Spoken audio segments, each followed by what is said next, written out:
pakiramdam ko lang, pakiwari ko, madaming na doon sa Kamara na natatakot na maging Pangulo si VP Sara. Baka siguro ang kinakatakot nila, baka maimbestigahan sila. Kaya yung mga iba gustong-gustong ma-impeach si Vice President. Ano po ang mga mahalagang bagay kung meron man po sa naging impeachment hearing kanina? Well, Admiral Paul, I think yung what transpired is something which was not surprising. Alam na naman natin nung una pa lang that yung the committee would vote that way, which was to say that it was sufficient in grounds and there is probable cause.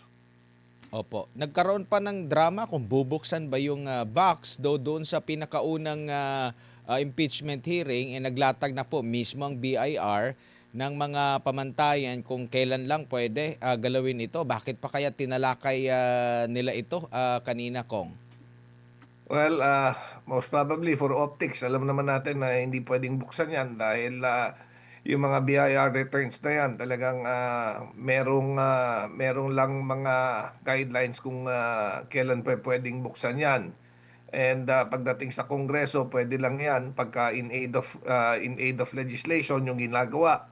As we all know, yung impeachment proceeding na tinatalakay sa Committee on Justice is not in aid of legislation. It's an impeachment. It's uh,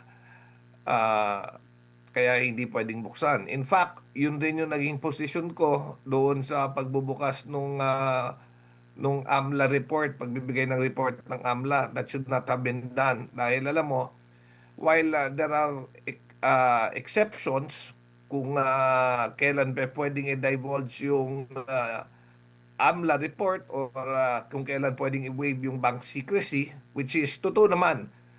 Pag impeachment hearing, pwedeng ma-exempt dun sa bank secrecy law. But alam nyo, there are dalawang proseso yan eh. Yung tinatalakay sa House Justice Committee, preliminaries yan, hindi pa yan yung hearing proper. Because an impeachable officer is considered impeached once the articles of impeachment is transmitted to the Senate. Tapos noon, yung Senado will convene itself into an impeachment court. Doon pa lang. Yun pa lang yung impeachment hearing proper. At doon pwedeng i-exempt o tignan yung AMLA report or pwedeng ma-exempt sa bank secrecy. But as we all know, binuksan rin nila yan. Dinivulge rin. Opo, Kong, kapansin-pansin din kanina, every time natatawagin po si Congressman Marcoleta, laging dinidescribe po na hindi siya parte ng committee po. Necessary po pa po ba yun or parte pa rin ng optics? Well, in that aspect naman kasi hindi talaga miyembro si Congressman Marcoleta ng Committee on Justice kaya hindi talaga hindi nakakapagtanong at hindi sila maaaring bumoto but maaari silang magbigay ng manifestation. Sadly, kanina Admar hindi ako naka-attend ng hearing because there was a conflict in my schedule pero gusto ko nga sanang mag-attend ng hearing na yon because I wanted to raise certain points. Opo. Dito naman tayo sa pag-usad po, no? Kasi ang susunod nito ay sa plenaryo na po sa salang itong impeachment na ito. Meron po kasi kaming nababasa ng mga balita, pwede nyong i-confirm, pwede nyong i-deny, kung ano lang po yung nalalaman ninyo, lalo na yung naging post din ni Congressman Pulong Duterte na nag-iikot na ba, may pinapatawag ba mga chief of staff, may mga pinapangako na ba na ganito yung project kung hindi ka tatalima, kung hindi ka susuporta sa impeachment, wala kang project at kung ano-ano pa, Kong. Well, maaring ganyan. Alam mo, as what happened nung previous impeachment, di ba, sinabi rin ni Congressman Toby Chanco dyan na during the previous impeachment, may mga pinangakong mga proyekto na ibibigay if you vote in favor of the impeachment. Ngayon ako wala naman lumalapit sa akin. Siguro hindi ni- hindi naman ako naaalok ng anong project. Siguro more or less alam na siguro nila kung ano yung boto ko kaya hindi tayo nilalapitan. But as far as my projects are concerned in my district, alam mo, meron tayong mga kagaya yung mga ini-endorso ko for medical assistance. Alam mo, bumalik sa akin yung at yung mga pasyente at sinabi hindi na raw sila tinanggap. So sabi ko, siguro maaari siguro I'm being penalized for yung aking stand, yung aking posisyon pagka ako nagsasalita, siguro that's part of it. Opo.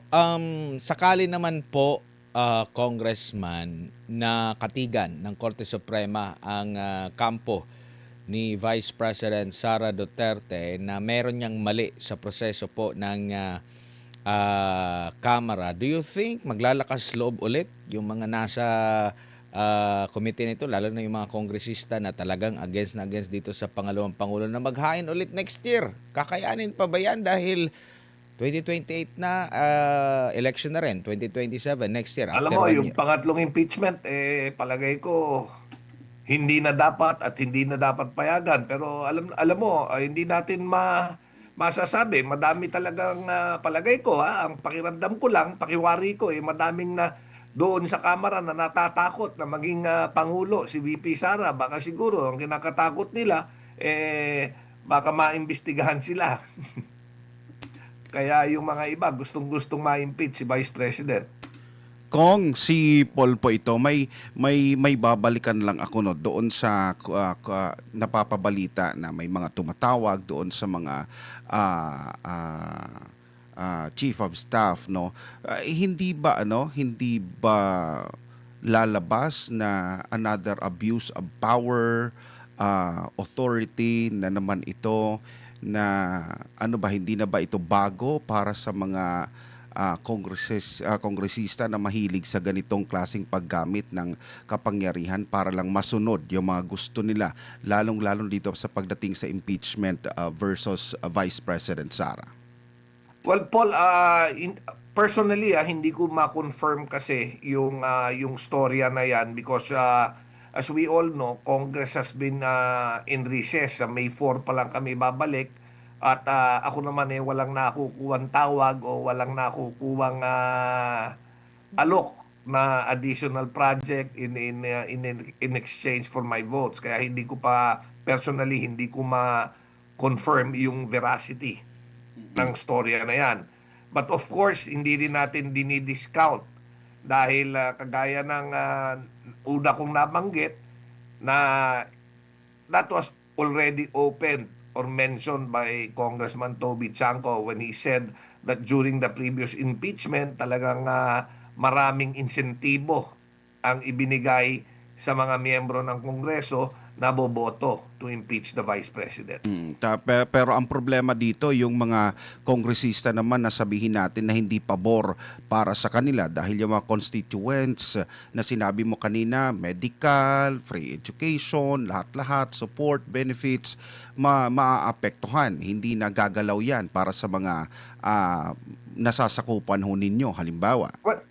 Well, totoo. In fact, ako dahil even before, pagka pumapasok ako sa Kongreso, madami akong mga kasamaan sa Kongreso nakakausap and a lot of them are not in favor of this impeachment, in this second impeachment. Dahil ang concern nila, alam mo, sa dinami-dami ng kontrobersya na bumabalot ngayon sa Kongreso, hindi na kailangan dagdagan ng isa pang issue na kagaya nitong second impeachment proceeding. Ngayon, madami sa kanila ang ayaw nga sumuporta dito sa impeachment, pero pag nakakausap ko sila, natatakot rin silang mag-voice out ng kanilang stand na ayaw dahil natatakot sila maapektuhan yung pondo nila at mga proyektong maaaring ibaba sa kanilang kadistrito. Alright, last na lang sa akin, kung itong kasi ipoproceed na ito doon sa plenaryo, sa kabuuan ba, sir, ganun pa rin ba ang konteksto ng takbo ng impeachment laban sa Vice Presidente?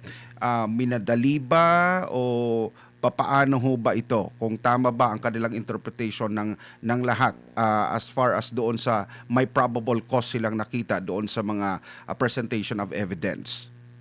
Well, alam mo, with regards to improbable cause, unang-una, kagaya nga nung inattendan kong hearing when they were divulging yung mga contents nung o yung AMLAC report, I said, hindi dapat i-divulge yan because it was not part of the exception kung saan pwedeng yung mga nilalaman ng mga data ng mga bank transaction mo pwedeng isa publiko because that is contrary to the bank secrecy law. Pero anong sinabi? Hindi naman raw yung bangko yung sinamon nila at hindi raw kinuha yung data from any bank personnel. Pero ano ba yung ni-report ng AMLA? Di ba nanggaling rin yan sa data given by the bank, mga bank transaction. Ang masakit nga dito is the narrative that they were trying to project. Pinoproject nila that CBP that there was 6.7 billion that was in the account of the Vice President and her husband, si Atty. Mans Carpio. Pero kung makikita mo, transactions are different from bank deposits. Laging sinasabi may 6.7 billion. Walang 6.7 billion doon sa account ni Vice President at ni Atty. Mans Carpio. These were transactions in and out na transactions mula 2005 hanggang 2025. So ito yung mga yung cumulative in and out ng mga pera. Ang sinasabi nila, these are yung mga transactions raw are yung which was reported sa AMLAC raw yun, red flag? Hindi. Dahil mandated under RA 9160, any bank deposits 500,000 and above, automatic yan na nire-report sa AMLA. So pagka may perang diniposito sa'yo, 500,000 pesos or above, isang transaction yan, that's automatically reported. Hindi ibig sabihin suspicious yan. Pagka yung diniposito sa'yo, ibinalik mo, nilabas mo ulit yung 500, that's another transaction for the same amount, for the same money. So, ibig sabihin, naka-flag na sa'yo, naka-report sa'yo, may 1,000,000 na lumabas at pumasok sa account mo kasi 500 pumasok, 500 lumabas. Pero in fact, ang bank account mo, zero yung laman. So mukhang malaki. Isipin mo, over the span of 20 years, talagang maaaring merong ang 6.7 billion worth of transactions. But it doesn't mean yun yung nasa account. As laging sinasabi, ito yung transactions na nireport ng AMLA for a certain year. Ito naman yung SALN for this particular year. Hindi talaga magbabangga yun. As I mentioned, ang report ng dun sa AMLA are transactions na in and out. Ang laman ng bangko mo is a different things. Talagang hindi magbabangga yung amount. Sir, Tapos nun, Yeah. Okay. Sir, may baka makalimutan ko lang for somebody's observation doon sa tatapos no ng hearing na 'yan. Tama ba ang behavior as far as ethics is concerned, behavior, attitude ng members ng Committee on Justice na right after na-determine nila ang probable cause sa mga ebidensya against Vice President Sara Duterte, nagtawanan, natuwa, nagsaya, nagpalakpakan as a Committee on Justice na dapat sila lang ay trabaho ay mag-determine ng the probability of substance, form, yung doon sa mga ebidensya. Pero heto nakita natin, nag-appear, nagtawanan, nagsaya. Ano yung observation? Ano yung magiging, niyan, parang notion to the public as far as fairness and biases is concerned? yeah, Paul, sorry, I was not there. I was not in attendance kanina doon sa committee hearing. So I was not able to observe yung kanilang demeanor. But of course, yung palakpakan, yung tawanan, hindi proper yan. Especially during a Committee on Justice hearing, lalong-lalo na impeachment of the second highest official ang pinag-uusapan dyan. But sadly, alam mo, ang impeachment kasi is more political rather than a legal o judicial process pagdating dyan sa House. And meron talagang mga leanings ang mga ibang miyembro, kaya siguro ganun yung mga naging reaction nila. Kong, si Edmar po ulit ito, kung sa plenaryo po ba, ang tamang tanong po ba para doon sa ibang mga mambabatas, alin ang gusto ninyo, 2 taon o 6 na taon? Alam mo, palagay ko na-consider na rin. Na-consider na rin yan ng mga ibang tao. Kaya, like what I said, kaya siguro yung mga iba gustong-gustong ma-impeach si Vice President dahil may takot sa kanila na baka biglang pagka naging Pangulo si Vice President maimbestagahan at talagang mag-launch ng investigation tungkol doon sa mga anomalyang nangyayari at siguro yung mga iba natatakot. Opo, huli na lang po mula sa akin na Kong, laman po ng social media yung tali ng ating mga kababayan. 2-0 na raw po, pabor sa kay Vice President Sara Duterte dito po sa mga desisyon ng Korte Suprema kontra sa Kongreso po. Ano po masasabi nyo rito?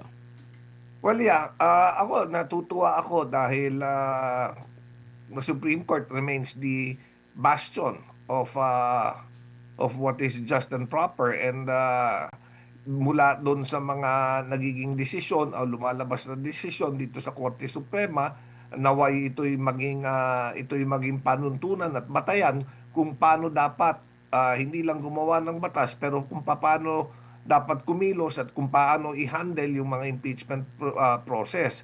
Like what I said, yung impeachment kasi political, pero kahit na highly political ang impeachment proceeding, dapat meron rin hustisya at the same time na dapat i-consider.